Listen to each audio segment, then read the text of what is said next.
gentlemen, again for the Grave here, and welcome back to Pathfinder Kingmaker. I know it's been like 4 or 5 months since I last uploaded anything, and that's because just so many things have been going on, so I apologise for that. But yeah, I'm back now, and hopefully I should be able to upload at least a semi-regular basis. I should get a couple of episodes out this week at least. I'll probably do a couple of them on the day I'm recording this and just upload them at once and stuff, just to make up for the lost time. But anyway, yeah, I've actually like restarted the game and gone for like a different character and stuff, just simply because I've played the game more and I've gotten better at it. So hopefully I should be able to, you know, do better at the game since I know more about it and things. So yeah, anyway, these are my stats here: 13 strength, 13 dex, 12 constitution, 16 intelligence for that plus 3, 12 on wisdom there for plus 1, and then 16 for plus 3 on charisma, because charisma is pretty important to me. I'm a half elf male. And the reason I picked half elf is because they have some of the elf abilities, but they get the plus 2 to any one of the stats that humans get. So it's a pretty decent one from each thing. So it's great. And I'm a sorcerer now, and my skills, obviously persuasion's really high. And the reason I do this is because there are actually quite a few persuasion checks, and I generally like to pass them because there are quite a lot of them that are just, you know, pretty important, or at least unlock extra stuff. And obviously persuasion covers, you know, persuade, intimidate and such like that. So I can get a lot more stuff that way. Everything else is sort of medium at the moment, but perception, law for nature is one I like to get up if possible. And then of course athletics and mobility are kind of important, but if you have other characters in your party that are good at them, then you particularly don't have to get them up. But yeah, then there's abilities. So of course we have half elf here, we have feet, the sorcerer that word, yes, proficiencies, can't say it, and such. And obviously, because when you pick Sorcerer, you get a bonus feat, which is good, but you also get to pick a bloodline. Now, I will show you that I picked the Draconic Bloodline, a gold dragon, to be specific, because I want to, I'll show you here, that obviously I'm a Sorcerer now, but what I want to do is, I'll make my own legend. I can probably find it. Yeah, well, I'll show it later when because I'll get a level up pretty soon actually, so I'll be able to show you more specifically there. But basically, I want to be a dragon disciple. Now that requires you to meet several stats, but also to have either no bloodline or a draconic bloodline. And of course I went with getting a draconic one, because you also have to be able to cast like spells at level 1, so one of the classes that allows you to do that is Sorcerer. And if you just pick basic Sorcerer, you can also pick a bloodline, which is obviously what I did. And as you can see, I got my intelligence high because that means you can get more skills up, and charisma high again for persuasion and such. The other ones are sort of meh across the board. It's not a huge deal in any of them, because those stats I can get up myself just fine anyway. And also, there aren't any particular ones I need to focus in, because like I said, I must be using magic and then like a crossbow or something, so I don't need to get my, you know, weapon proficiencies up much or anything. So yeah, and we've also got Grow Claws, which is an interesting one, but I'll probably never use it much of at all. And obviously you get the usual ones here as well. You can see that I picked Spell Focus for Conjuration, Combat Casting to give me a +1 concentration, which just helps you make spells during combat. And then of course you got Simple Weapon Proficiencies, but that's not really important. So of course, with traits we have Elven immunities, so we get +2 to saving throws against spells and things. Adaptability, so you get a skill focus as a bonus feat, like obviously as we used. And then of course, you know, we're just got a basic crossbow. That's what you start with when you pick this kind of class. But anyway, yeah, as you can see for class progression, we get these basic ones here, and then also so we like dragon resistances at level 3. Now this gives us a +1. We can resist 5 against fire, and a +1 natural armor bonus. Now of course this gets better as you level up more, but just gives you a nice little bonus because generally I'll probably only be wearing like light armor, if any armor. And because since I'll probably be at the back most of the time, hopefully, it shouldn't be too much of a big deal. And like I said, I probably won't focus much on Sorcerer, because for the first like 5 levels I'll be in Sorcerer, yes, but then after that I should be able to get my Dragon Disciple, so then I'll just move on from there, and I'm a lawful good alignment at the moment. Now the reason I did this is because there are several checks that I need good for, and 1 or 2 that I need lawful for to get the best ending. Now there's no guarantee I'll get the best ending because I'm incompetent and I probably will mess up, but I'm trying to get as close to it as possible. Like this one, the neutral good one means that you, like, it doesn't really matter, honestly. You can just attack straight away, I believe, and it won't change what happens, but you know, it's just, you know, I prefer like playing the good guy. I mean, like, I can do a bad playthrough, I guess, but I just personally feel like you're not going to get anything for that, because of course if you play like an evil playthrough or whatever, you're going to make enemies of pretty much everybody and nobody's going to want to help you. So, you know, I prefer to do the good thing on the most part because it helps you out. Because part of the game, as we'll find out later, is managing your kingdom, and so of course if you pick the evil options at everything, you're going to annoy everyone and not, you know, be able to do that. See, we get our first level up, so I can show you here that of course I have Sorcerer, as you can see, but what I'm aiming for, here you go, Dragon Disciple. Now of course you get Blood of the Dragons if you don't have it already, but I do, so it doesn't matter. So you get natural armor. Then you get ability boost of strength +2 here, arcane spell casting, and dragon bite at 2nd level, which, you know, just a bite attack. It's not too powerful or anything, but it's just a sort of simple, easy attack you can do whenever you want. So, you know, whatever. Then at rank 4.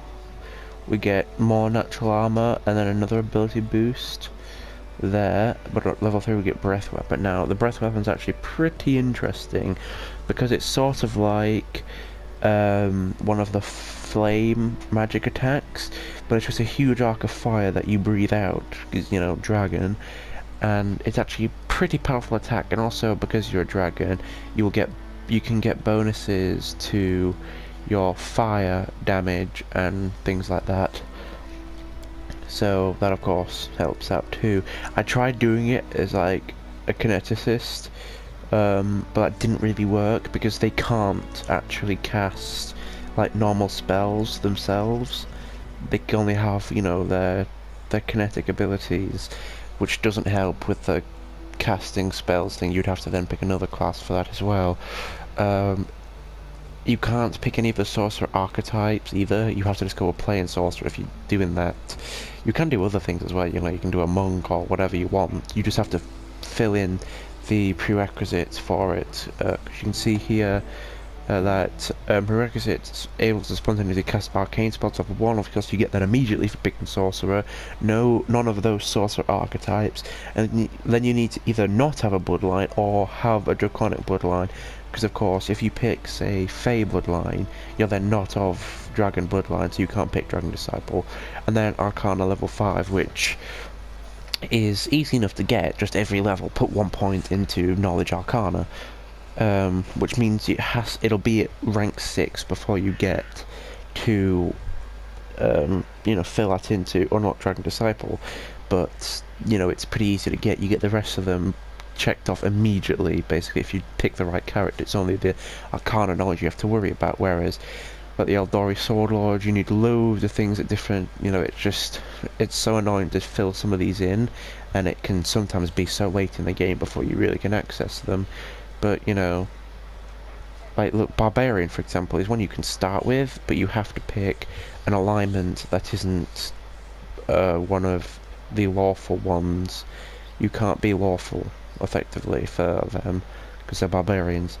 But these are all interesting classes, but these ones I think it's Arcane Trickster, Stalwart Defender, Eldritch Knight, Dragon Disciple, Mystic, Theurg, Eldari Sword Lord are all of the oh buddy, what is it called? They're the elite ones. They're the special classes that you can't start with because they require prerequisites and your abilities that obviously you won't be able to unlock until later in the game. Put into law next year.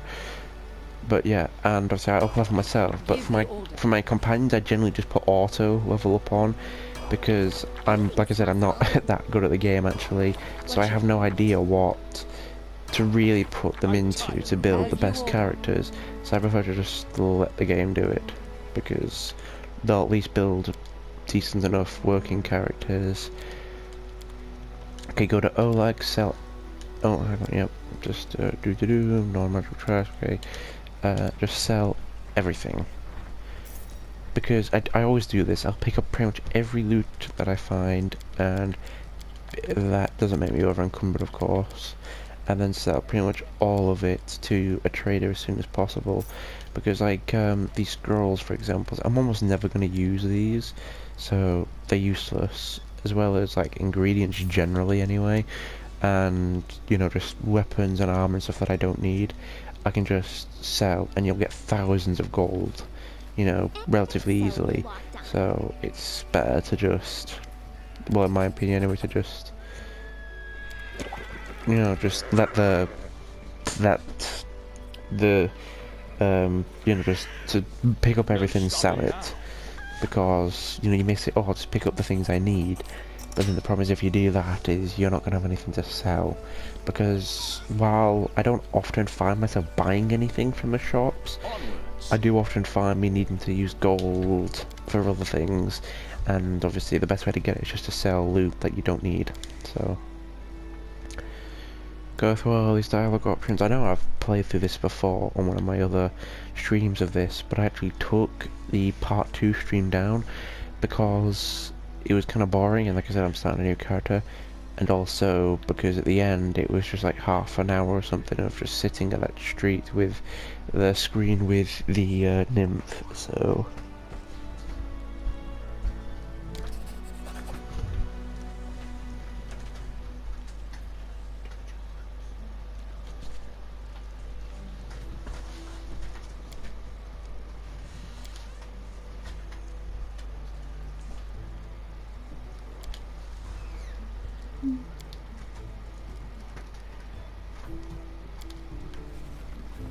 Remain vigilant. no, nothing up here. There are a couple of things you can loot around the trading post, but I need a challenge. probably not any too much. A couple of things that I can sell, I guess. Look at all the well. I guess the beginning of the game here is pretty simple, honestly. This is my path. I'll make my own legend.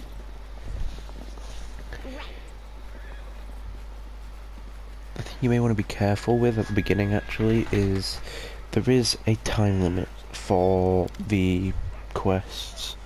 Now of course it's pretty long, you should never really fail it, but if you do dawdle long enough you can actually fail it, but I feel confident that you wouldn't.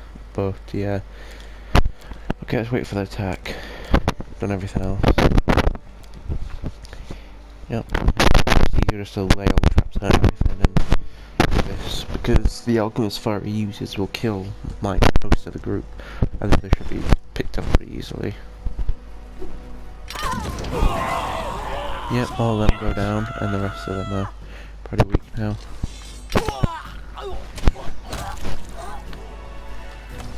We can do it!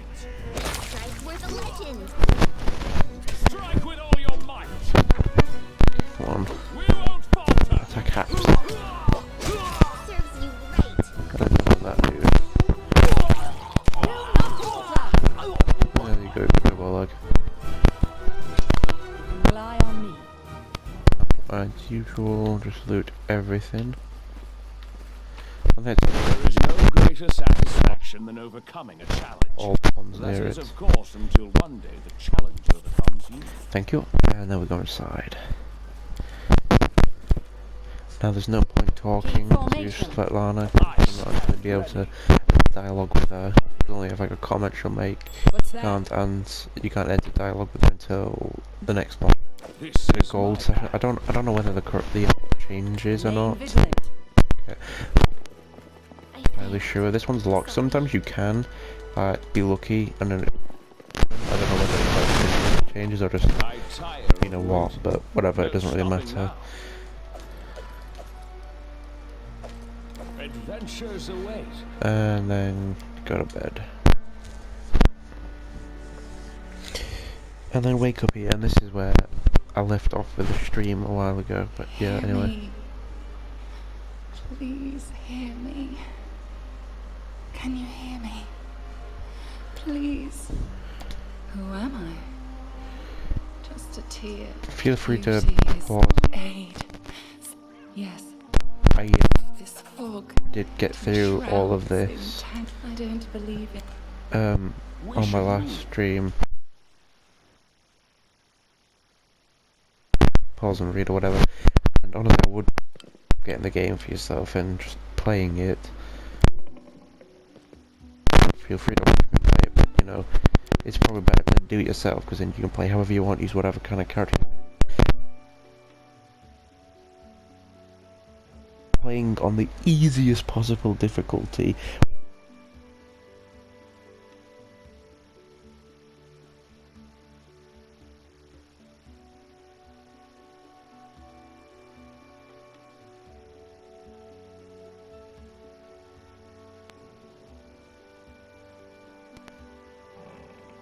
That's how bad at this game I am. On the easiest possible setting. Fail stuff. So there will be times when I'll reload a save and redo things and everything because I want to get as much done and as done as well as possible whenever I can, but there's no guarantees that everything will go perfectly It is because they never really do. Dr. Bokken here, help out, yes, get his quest. And the things with Bokken's side quest is you can leave it like as long as you want. There's no time limit to it, I don't believe. But I would recommend doing it as early as possible because first of all it's easy to do. One of the items is in the same place you'll go for like the main quest anyway, so you will quite easily find that stuff anyway. And then the second one's en route back to the trading post, so you can just pick it up en route and it's not difficult to do. And also there's another thing down the line where you'll have to do the quest for him before he'll help you out with that thing, so you'll see later. But yeah, the point is that you must help him out to unlock the rest of the stuff, and you know, you might as well just do it anyway because it's free XP for doing the quest, and also, you know, you might as well, you'll get XP for killing the mobs and stuff, and you'll also, like I said, you'll need to do it later to unlock stuff anyway, so you might as well do it when you first get it, because right now of course we only have like 2 other quests to do and we have plenty of time to do them, but you will get very busy later in the game, trust me. Like, I've tried leaving stuff as long as possible, and don't. Just, if you have time, do it. I'm now talking to Valerie, and she has a lot of dialogue options, like a lot, and a lot of it is just, you know, backstory for her, which is fine, of course. But personally, if you want to just get through it and, you know, unlock whatever and everything, just your beauty inspires. She gets kind of upset about it, but she explains that yeah, she's pretty much doesn't really care about that. And then you just, well, you can pick whichever one you want, but I just have to say I appreciate your honesty, and that'll unlock your ability to say you plenty of suitors, and also gives you the ability to compliment her. And then she'll ask if you're just being polite or whether there's something more than that. And of course, yes, that's what I meant. It's just a compliment. And then the other one's sort of cold of, yeah, what if I mean something else? So what? And then the other one's just, I like you, yes, but you know, I'm not gonna push it. You know, and just leave it at that. I like you. I just want you to know that. And of course, this sort of starts her romance stuff. I mean, it's not a huge factor necessarily. I don't think it predetermines anything. You have to do stuff later down the line, but it's just you're saying that you do in fact like her, but you're not going to do anything about it. And funny enough, if you play as female, you'll see that's nice, but I'd rather my compatriots were male. So she's effectively saying she's straight, and that's nice of you and all, but she doesn't want to date a woman. Which is interesting that they actually have given these characters sexual preferences, but also kind of sad because if you play as a woman, it limits your relationship options, because I think there's only then Tristan, and yeah, but anyway, there's a couple of other companions. There's only like 3 or 4 male companions in the entire game, from what I know. Most of them are actually female. So, you know, and I think there are some that it doesn't matter for.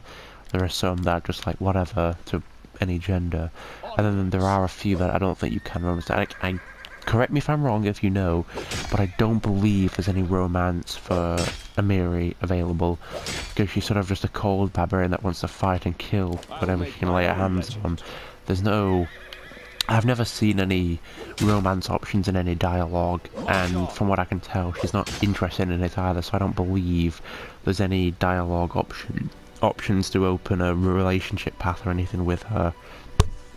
I could be wrong, and feel free to tell me if I am, but I don't believe there is.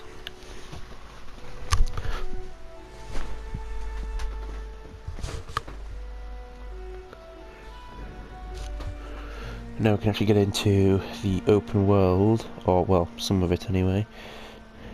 One thing I like about this game is it's set up into chapters, acts and stuff, because you'll notice from the scenes that it's a book, because Lindsay is writing this story, you know, as it's happening, as she travels with you. So obviously the book, you know, basically acts as the transitioner. When a chapter ends and a new part of the main story is unlocked, it'll be shown in a scene in a book and everything, which is interesting. So you see this fog around here. Basically you cannot cross this, you can't go out of this. This is your bounds for now, but you will see obviously that the game map stretches much further. Like, you can come down here eventually and you'll be doing stuff down here which is so far from where you are now, it's crazy. And I'll also just do this, even though it's not actually going to change anything right now really, other than popping names up, which doesn't really matter so much, but I think it kind of helps because of course you can see where everything is and what it's called, so when you discover a location you know which way to get for it. But yeah, anyway, and we have this road down here which is just a big main road that exists already, which you can follow, and then the funny thing is you discover stuff as you go along, which is what I like. Obviously if you talk to someone and they tell you about a certain thing, then of course it'll pop up on the map for you, but just sort of in general, you have to actually go somewhere to discover it. So every time you get to a junction, I'll stop, and then you'll continue on down, and here's a random encounter, which happens every time, so it's not random, but yeah, as you're just traveling down the road, this will pop up, so don't worry.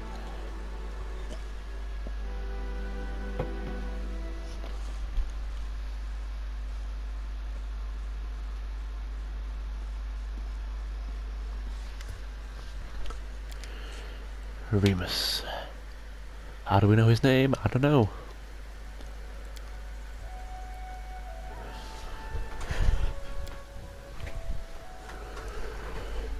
Oh, cool, I do that too.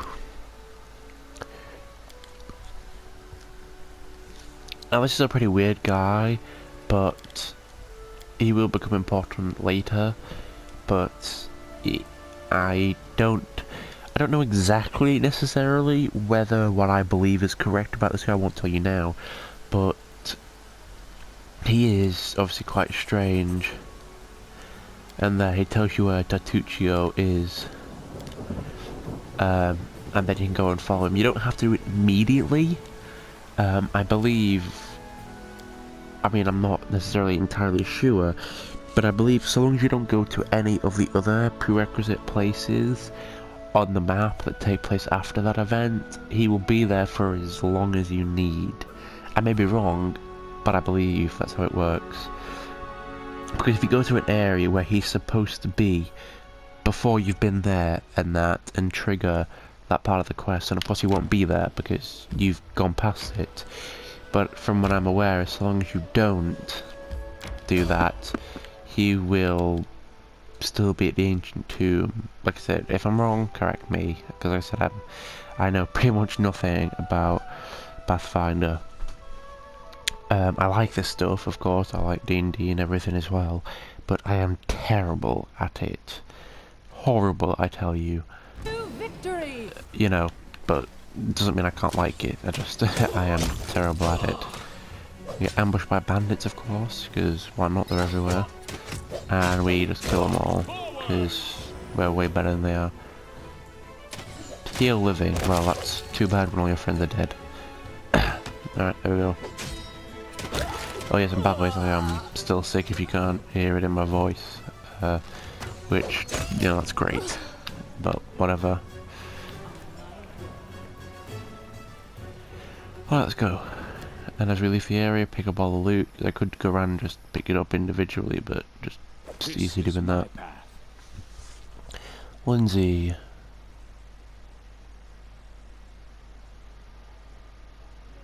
I actually like the like pictures of all the characters because it gives them a little more story and stuff. Because obviously it comes up with details on the right there, but also just in general you will see, you know, like, because obviously you only have those pictures there at the left of them, which doesn't show all of them. So I think it's actually nice to get a full, like, view of them to see what they're like. So of course you'll notice with Amiri, she's wearing, you know, barbaric sort of clothing, you know, skins and stuff, and she's covered in scratches and marks and other things, scars. You know, everyone wears something that sort of relates to their personality, I suppose. Kind of tells you things about them. Of course, you'll learn about them anyway, but I just think it's nice that they all have sort of individual outfits that they're, I guess, known for. Of course, yours changes, and also you can set it so whatever items of clothing you put on them or yourself appear, but I have it set to their base clothing, because I think some of them kind of look horrible, honestly, and ruin their appearance. So I just prefer to keep it basic. Davik Nettle. Now, the thing about this is there's usually a little cutscene when you go to sleep one night that leads you to this quest. You wouldn't come here straight away normally, but I like to get the quest early as possible because, you know, I'll get a little bit of XP for it, and also because you might as well come to this location that's got some good loot in the house. But also it's because it requires you to kill a stag lord, which is what you'll do anyway, 'cause it's part of the main quest. So of course you'll do it anyway, and I mean you kind of leave it till later. But the strange thing is, if you kill a stag lord and then go and meet him, which you can do, you'll complete the quest, but you'll technically fail the first quest, like going to talk to him, because you'll have not spoken to him first. And it's just down at Nettles Crossing. It's just a straight shot, follow the road. So you'll unlock a few little branches and stuff anyway, so you might as well go. There's no reason not to. I have a sort of order I like to do things, because I like to go and get Nettle first, just unlock the quest, and that go this way to the ancient tomb and stuff, because that'll lead you down here and stuff, and you'll do a bunch of the quests down there, and then you'll need to work your way back up to the trading post usually, and on the way back you can get the fang berries. You can go to Thorn Fjord if you want, but you know, it's up to you, because you're just going to go there and collect some stuff. But I do like to maybe get another level before I go down there. You'll probably look another level anyway, but it's not just generally because there is, I guess, a check or two that I need to pass, and so the better I can do it anyway. And another interesting thing I learned actually is companions. There are 2 dialogue options that you will get with Jamandi before you leave her mansion, and these will determine the 2 companions you start off with. Amiri comes with you regardless, and Cassie doesn't come with you at all, no matter what. So those 2 are predetermined, they'll never change. But Valerie and Lindsay are the 2 companions that you can intertwine, because they're going into the armory. If you say, forgive me, I didn't want to, but I needed weapons, dire situation, then Valerie will come with you, and Harren will go on about how, why are you thinking about laws and stuff when your life's at risk, it's stupid. Whereas if you say, I didn't have time to ask anyone, just getting some weapons, you know, in the middle of a fight, Valerie will feel like you're disrespecting the laws and rules of things, because she's a very lawful person, and Harren will say, yeah, that was fair enough. So of course Harren will join you instead, and then there's the saving the survivors, or I guess leaving them to, with Valerie when you first meet her. If you say, well, I needed to help them, they were people, Lindsay will join you because you're a good person, but Jethel, the undead elf, will say that while you agonising over these peasants, these servants, you know, you're a good person, a good leader and all, but I don't want to be with someone who's going to worry about others all the time instead of getting the job done. And then Lindsay will be happy with you for being a nice person, but then you can of course say, well, if I help them out, or I suppose left maybe, I don't know what the other one is because I always help them, but anyway, then of course you say that, well, they're more useful alive than dead. You know, there's a reason why I saved them, and then Lindsay will see you as sort of a horrible person and you only help people out because it helps you. And then of course Jethel will join you, but either way it's sort of irrelevant because you meet them here with Tatusho. Why hurry? The same. And of course these change. I can hardly tell your twaddle from the buzzing of a fly. Quickly now, if we don't find that artifact soon, someone else might seize it. Someone who's standing over there watching you right now, you fools! Now of course you can just leave them, but also these dialogue options, one gives you Harren, one gives you Jethel. It doesn't matter which one you pick, because you can pick the other companion up like almost right after when you get to the next part of the quest, and you'll see that later.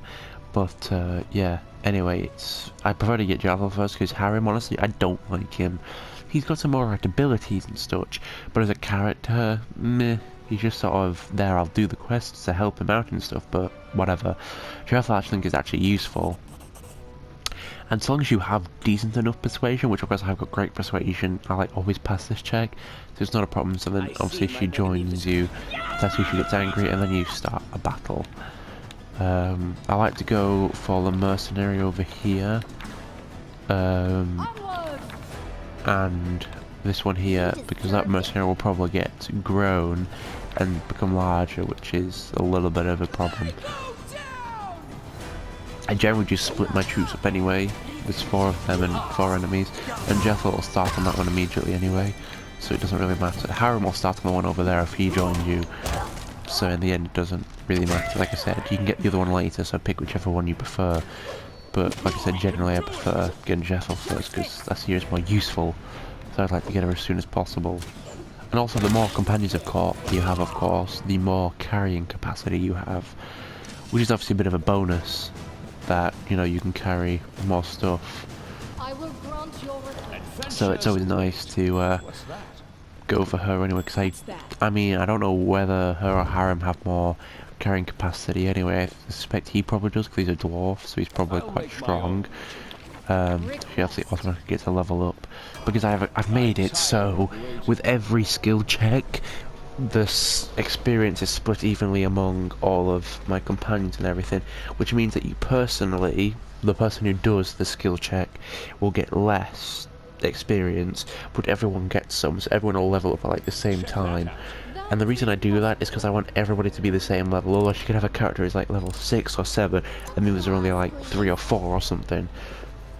And so I'd rather them all be a level or so lower, but all be on the same page, rather than have them all at different levels, because then they're all equally as strong as each other, and I won't be facing enemies with a really powerful character and really weak characters.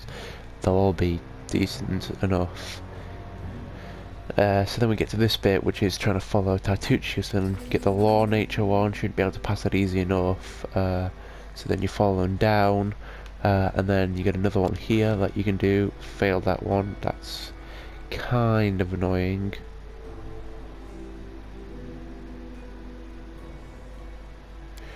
Yeah, this is one of the instances of reloading, because it's not a huge deal per se, and I want to get the experience for passing the check, so I'll be back in a second. Okay, and we're back. So let's see the first one again, and then see the second one. There we go. Doesn't make a bunch of difference, but just get some extra XP, and you know, why not? Detect magic doesn't really make much of a difference, but okay. And then for the single into the gully, that's the one you want to do, and then you get to an ability check. Now Lindsay should usually be able to pass this. Yeah, there we go, easily enough. Get a little bit of XP for that again. Doesn't make a huge difference, like I said, but some's better than none, right? Like I said, if you had it turned so that only Lindsay got it, she'll have gotten more, but then everybody else wouldn't have gotten any, and then you're immediately flushed into this scene, and oh look, it's a kobold. A dragon, huge, sparkling, flew down to me from the sky and told me a secret. A great relic that will win the kobold's glory.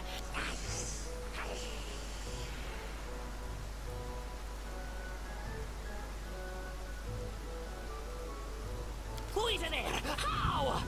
Here, you fools! I mean tribesmen. Don't listen to his lies. I shall bring you to glory. Just help me find the relic and stop this trickster. Great job. I mean, it convinces him, sure, but that was terrible acting. Just like overpronouncing your S's doesn't magically make you a kobold. I mean, it seems to work, of course, but I'm just saying that it's pretty stupid, honestly. This is my bag. Okay, go over here. Get some mushrooms. Loot the kobolds. Come over to the little camp here. And loot this stuff. There we go. Job done. And then we can follow after Tartuccio. Like I said, you just follow it and you end up at the right place anyway. You can actually do this wrong, I found. If you go the wrong way, you'll end up in a different scene and you end up getting ambushed and attacked. And it doesn't make a huge difference, honestly. You can still go to the same place and find the same stuff. But obviously you'll not end up there and encountering Tartuccio.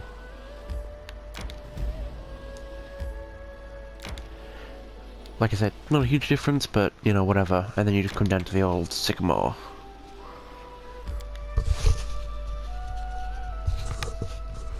When in doubt, save. Yep, I've learnt that too many times. Should always save regularly. Don't just play for like 3 hours like I do, and then be like, oh, I've messed up, and then I can go all the way back to my last good save or whatever. Generally, obviously, the auto-saves are fine, but they're only at certain points, like when you're transitioning into a different zone and stuff, so they don't always help you.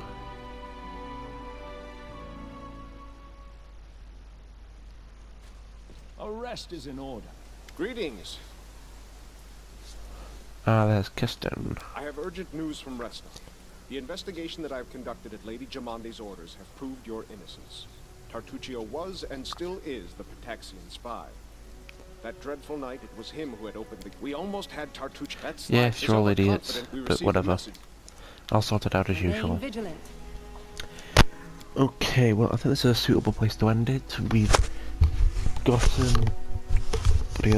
We've gotten decently far into the game. Well, I mean, decently far from where we started anyway. And next time, obviously, we're gonna basically complete a bunch of quests. So the next time, we'll have about 3 or 4 quests done. We'll get a bunch of XP, probably level up for that, and we'll progress with the story. So again, I'm terribly sorry for how long it's been since the last upload, but I thank you for watching anyway. And yeah, like, subscribe, all the normal stuff, and I'll see you guys next time. Thanks so much for watching, and goodbye.